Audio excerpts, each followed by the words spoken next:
बिस्मिल्लाहिर्रहमानिर्रहीम। अस्सलाम वालेकुम। क्या हाल है मेरी बहन भाइयों का? सब ठीक ठाक है और अल्लाह का शुक्र है हम भी ठीक ठाक हैं। आप हमारे चैनल रेसिपी मास्टर में खुश आमदीद। आज मैं आपके लिए लेके आई हूँ गोश्त और आलू की रेसिपी। ये इतना मज़ेदार बनता है और ना बच्चे और बड़े सब इसको ना शौक से खाते हैं और इसको हम ना बाहर कहीं जाए रेस्टोरेंट में भी इसको ना खाते हैं और ये बहुत ही मज़ेदार बनता है। ठीक है, ये हमारे पास है, ये बीफ का गोश्त बना रही हूँ। ठीक है, बीफ का गोश्त आलू गोश्त बना रही हूँ। चलिए अपनी रेसिपी को शुरू करते हैं। अल्लाह ताला के पाक नाम से। रेसिपी को शुरू करने से पहले आप हमारे चैनल को सब्सक्राइब करें, लाइक करें और ज़्यादा से ज़्यादा शेयर करें। चलिए अपनी रेसिपी को शुरू करते हैं। बिस्मिल्लाहिर्रहमानिर्रहीम। ये देखिए, ये मैंने कढ़ाई ली है, इसके अंदर हम ये ना डाल देंगे 1 पाव घी है हमारे पास। बिस्मिल्लाह। आप इसको ना ऑयल में भी बना सकते हैं, लेकिन ये घी में ज़्यादा मज़ेदार बनता है आलू गोश्त। ठीक है, चलिए ये घी गर्म होता है, फिर मैं आपको बताती हूँ आगे हमने क्या करना है। गर्म हो गया, अब हम इसके अंदर ये प्याज डाल देंगे। ये तकरीबन एक बड़ा प्याज है जिसको मैंने ब्रिक साइज में काट लिया है। बिस्मिल्लाहिर्रहमानिर्रहीम। चलिए इसको फ्राई करते हैं और फिर हम इसके अंदर ना गोश्त डाल देंगे बीफ का। इसको फ्राई करते हैं। देखिए प्याज हल्का सा सॉफ्ट हो गया। अब हम इसके अंदर ना अदरक लहसुन का पेस्ट डाल देंगे। बिस्मिल्लाहिर्रहमानिर्रहीम। ये तकरीबन एक एक चम्मच है। ठीक है, और इसको मिक्स करते हैं, करेंगे थोड़ा सा। ठीक है, इसको ना मिक्स करके अब हम इसके अंदर ना गोश्त डाल देंगे। ये देखिए, ये मैंने मिक्स किया है ताकि गोश्त भी इसके साथ ना अच्छी तरह भुन जाए। और ये देखिए माशा, ये हमारे पास 1 किलो गोश्त है जो बीफ का है और ये हड्डी वाला है। ठीक है, मैंने हड्डी वाला लिया बीफ का गोश्त। चलिए अब हम इसको इसके अंदर डाल देते हैं और इसको भूनते हैं। बिस्मिल्लाहिर्रहमानिर्रहीम। ये देखिए, चलिए ये सारा डालते हैं और फिर इसको अच्छी तरह हम ना भूनते हैं। ये देखिए माशाल्लाह, ये मैंने डाल दिया। अब हम इसको ना भूनेंगे जब तक इसका कलर नहीं ना चेंज हो जाता, तब तक हम ना इसको भूनेंगे और फिर उसके बाद इसके अंदर हम डालेंगे स्पाइसेस और टमाटर। ठीक है, चलिए इसको थोड़ा सा भून लेते हैं। इसका कलर चेंज होता है तो फिर आपको दिखाती हूँ। ये देखिए माशाल्लाह, ये इसका कलर भी चेंज हो गया गोश्त का। ठीक है, और ये अच्छी तरह भुन गया है। अब हम इसके अंदर डाल देंगे स्पाइसेस में ये है, मैं आपको बताती हूँ। ये 1 चम्मच हमने ज़ीरे का लिया है, 1 चम्मच नमक का और 1.5 चम्मच हमने लाल मिर्च पाउडर का लिया है, आधी चमची हमने हल्दी की ली है, 1 चम्मच लिया है हमने बड़ा सूखा धनिया पाउडर और 1 चम्मच हमारे पास गरम मसाला है। गरम मसाला नहीं हम डालेंगे, इसको एंड में डालेंगे। ठीक है, ये जो सारे स्पाइसेस हैं ना, ये अभी हम इसके साथ डाल के अच्छी तरह भूनते हैं। ठीक है, चलिए इनको मैं डाल देती हूँ। बिस्मिल्लाहिर्रहमानिर्रहीम।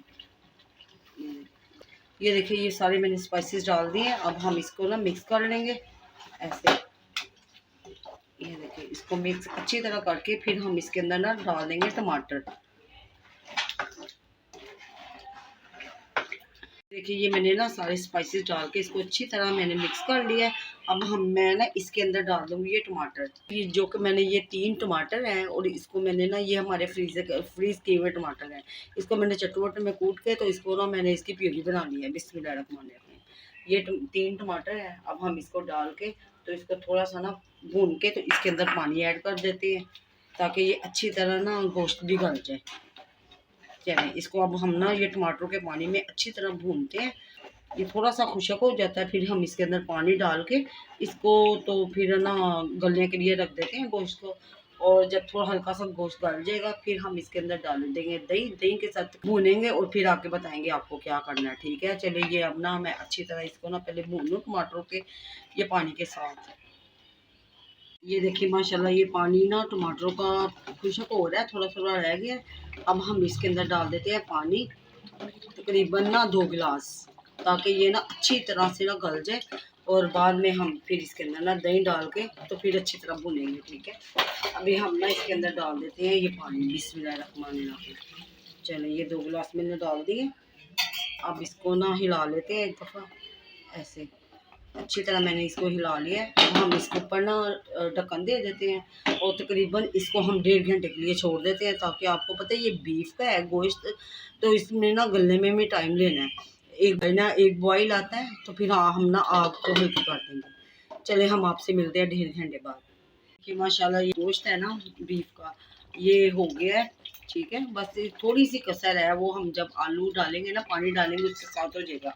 अब हम इसके अंदर ये ना दही डालते हैं 1 प्याली। बिस्मिल्लाहिर्रहमानिर्रहीम। दही डाल के इसको अच्छी तरह हम भून लेते हैं। और आप हाँ आपने ना हल्की करके ना तो फिर दही डालनी है, ठीक है। ये देखिए जो हमने ना सारे स्पाइसेस वगैरह टमाटर वगैरह डाले थे, तो ये देखिए आप इसका मसाला ये देखिए, ये चेक करें, ये सब कुछ अच्छी तरह घुल गया इसके अंदर, ठीक है। अब इसके अंदर हमने दही डाली है, दही डाल के अब हम इसके थोड़ा सा भून के तो फिर इसके अंदर हम ना आलू डाल देते हैं, ठीक है। आलू डाल के फिर हम इसके ना शोरबे के लिए पानी ऐड कर देंगे। तो ये थोड़ा सा भून लेते हैं ताकि ये जो है ना दही का पानी थोड़ा सा खुशक हो जाए, क्योंकि ये देखें ना अभी थोड़ा सा ज़्यादा लग रहा है। तो ये हो जाता है तो फिर मैं आपको दिखाती हूँ, फिर हम इसके अंदर आलू डालेंगे और साथ पानी। ये देखिए माशाल्लाह ये दही का पानी भी खुश्क हो गया और ये जो बीफ है ना अच्छी तरह भुन गया है, ठीक है। ये देखिए माशाल्लाह कोई इसके अंदर कुछ भी नहीं है, ना कोई टमाटर साबुत ना कोई वो है प्याज वगैरह, ठीक है। चले अब हम ना इसके अंदर डाल देंगे आलू, बिस्मिल्लाह। ये हमारे पास 3 पाव आलू है, ये 1 किलो गोश्त है हमारे पास बीफ का और 3 पाव हमने आलू लिए हैं, जो कि हमने ना इसको ये एक आलू को ना 4 टुकड़ों में काट लिया है। चलिए ये हमने डाल दिया, इसको हम थोड़ा सा ना भून के इसके अंदर फिर पानी डाल देंगे शोरबे के लिए।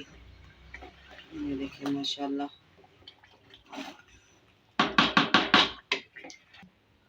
ये देखिए माशाल्लाह ये आलू भी अच्छी तरह भुन गए हैं।